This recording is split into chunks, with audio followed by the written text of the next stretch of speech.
తాకట్లో ఉన్న మీ బంగారాన్ని విడిపించి ఆ రోజు ఆన్లైన్ రేటుకి కొంటాం. Sharma gold company. Welcome to Suman TV. Konda Surekha ఇప్పుడు నేషనల్ మీడియాలో హెడ్లైన్గా మారిపోయింది. విషయం ఏంటంటే తను నిజాయితీ పరురాలిని, నేను చాలా నిజాయితీగా పరిపాలన చేస్తున్నాను, నేను ఎటువంటి కమిషన్లకు ఆశ పడటం లేదు అనే చెప్పే ప్రయత్నంలో ఆ చెప్పే విధానం, చెప్పిన భాష ఆమెను ఇరికించింది రివర్స్. దీనికి ఏంటంటే ఏదో కంపెనీకి సంబంధించి ఒక పర్మిషన్ కోసం వాళ్ళు నా దగ్గరికి వచ్చారని, వచ్చి నాకేదో డబ్బులు ఇవ్వడానికి ప్రయత్నిస్తే నాకు డబ్బులు కాదు కావాల్సింది, డెవలప్మెంట్ కావాలి, మా ప్రభుత్వం డెవలప్మెంట్ కోరుకుంటుంది, కాబట్టి వరంగల్లో నాకు ఒక కాలేజ్ కావాలి, ఆ కాలేజ్ని కట్టించండి నేను అడిగాను, వాళ్ళు వచ్చి కట్టించేశారు సిఎస్ఆర్ ఫండ్స్ నుంచి అని చాలా స్పష్టంగా ఒక ల్యాబొరేటరీ వాళ్ళు వచ్చి అడిగితే, ఇది మన ఫార్మా కంపెనీ వాళ్ళు అడిగితే నేను వాళ్ళకి సూచించాను, వాళ్ళు వచ్చి బిల్డింగ్ కట్టారని చెప్పింది. ఆ బిల్డింగ్ని ప్రారంభించే సమయంలో కొండా సురేఖ ఈ మాట చెప్పేసింది, మేము చాలా క్లీన్గా ఉన్నామని.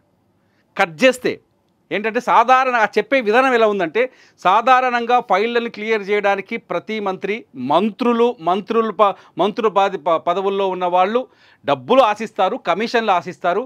నేను అలా ఆశించలేదు, నా ఏరియాలో డెవలప్మెంట్ కావాలని అడిగాను, ఆ డెవలప్మెంట్కు భాగంగానే ఈ 4 నుంచి 5 కోట్లు ఖర్చు అయ్యి ఈ కాలేజీని కట్టించారని చెప్పేసి ఆమె చెప్పే ప్రయత్నం చేసింది. ఈ ప్రయత్నం కాస్త బూమరంగ్ అయిపోయి కాంగ్రెస్లో ఉన్న మంత్రుల, లేకపోతే ఇప్పుడున్న మంత్రివర్గంలో ఉన్న మంత్రుల లంచాలు తీసుకుంటున్నారు, నేను తీసుకోవట్లేదు అని చెప్పినట్టుగా మారిపోయింది. ఒకసారిగా సీన్ మారిపోయింది. ప్రజెంటేషన్లో వచ్చిన మార్పు కొండా సురేఖను పూర్తిగా ఇరికించేసింది. ఇది 3వసారి ఆమె. ఓసారి ఆవేశపడ్డది, ఇంకోసారి ఏదో చేసింది, ఓసారి ఆడియో లీక్ అయింది పాపం.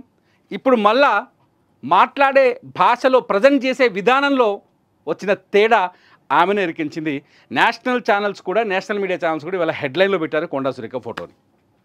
వాస్తవానికి ప్రభుత్వాల్లో అవినీతి ఉందా లేదా అనే చర్చకి వెళ్ళాలి. ఇక్కడ నుంచి కొండా సురేఖ ఈ వ్యాఖ్యలపైన క్లారిటీ కూడా ఇచ్చింది.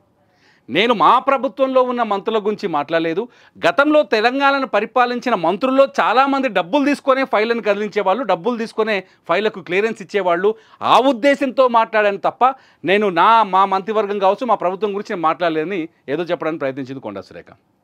కాకపోతే బీఆర్ఎస్ ఈ పాయింట్ని, ఈ మాటని పట్టుకొని రివర్స్ అటాక్ స్టార్ట్ చేసింది. ఏకంగా బీఆర్ఎస్ వర్కింగ్ ప్రెసిడెంట్ కేటీఆర్ చెప్పారు, కొండా సురేఖ నిజాయితీగా వాళ్ళ ప్రభుత్వంలోని మంత్రులు డబ్బులు తీసుకుంటున్నారని చెప్పారు.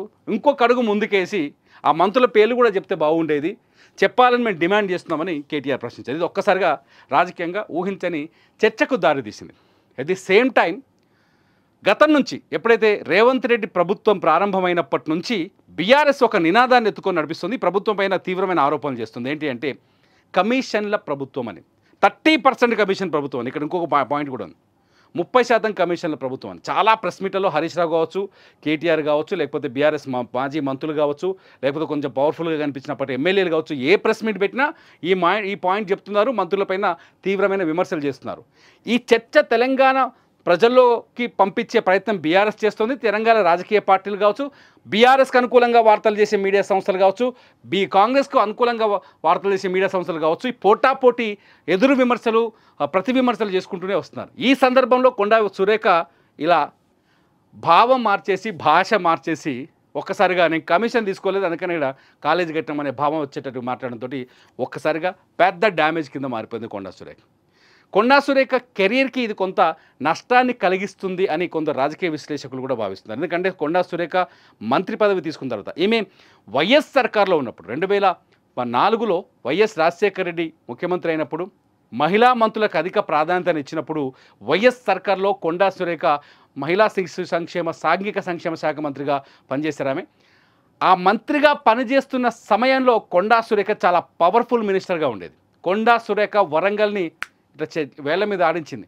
అటువంటి కొండా సురేఖ ఎందుకింత బలహీనంగా మారుతోంది అంటే వ్యాఖ్యల ద్వారా కావచ్చు, లేకపోతే మాటల ద్వారా కావచ్చు అనే చర్చ ఇప్పుడు రాజకీయ వర్గాల్లో జరుగుతోంది. అంతేకాదు కొందరు రాజకీయ విశ్లేషకులు ఒక అడుగు ముందుకేసి కొండా సురేఖ మంత్రి పదవికి కూడా ఈమె వ్యాఖ్యలు కావచ్చు, ఈ పరిణామాలన్నీ కొంత ప్రభావితం చూపించే అవకాశం ఉండొచ్చు. భవిష్యత్తులో క్యాబినెట్ మార్పు అంటూ వస్తే ఫస్ట్ లిస్ట్లో కొండా సురేఖ పేరు కూడా ఉండొచ్చు, తీసేసే వాళ్ళు అనే ఒక చర్చ కూడా జరుగుతోంది. ఇందులో వాస్తవాలు ఎన్ని నిజమవుతాయి, ఎన్ని అబద్ధాలు అయితే పక్కన పెట్టేస్తే రాజకీయ వర్గాల్లో జరుగుతున్న చర్చ ఇది. మొత్తానికి కొండా సురేఖ ఇప్పుడు అడ్డంగా ఇరుక్కుపోయింది, కానీ సమాధానం చెప్పుకునే పరిస్థితుల్లో ఉన్నప్పటికీ కూడా ఆ సమాధానాన్ని ప్రజలు నమ్మే పరిస్థితులు. ఎందుకంటే రాజకీయ నాయకులు లంచాలు తీసుకోరు అనేది భారతదేశంలో జరగని పని. అది మీకు తెలుసు, మాకు తెలుసు. కాకపోతే దేనికి ఆధారాలు ఉండవు. మీరేమనుకుంటున్నారు కొండా సురేఖ వ్యాఖ్యల పైన? మీ ఒపీనియన్ ఏంటి? ఎరక్కపోయి ఇరుక్కుపోయిందా? నిజాయితీగా ఉన్నామని చెప్పడం కోసం ఆమె చేసిన ప్రయత్నం ఏమైనా ఇరికించిందా? మీరేమనుకుంటున్నారు? ఈ వీడియో కింద కామెంట్ చేయండి. చూస్తూనే ఉండండి సుమన్ టీవీ.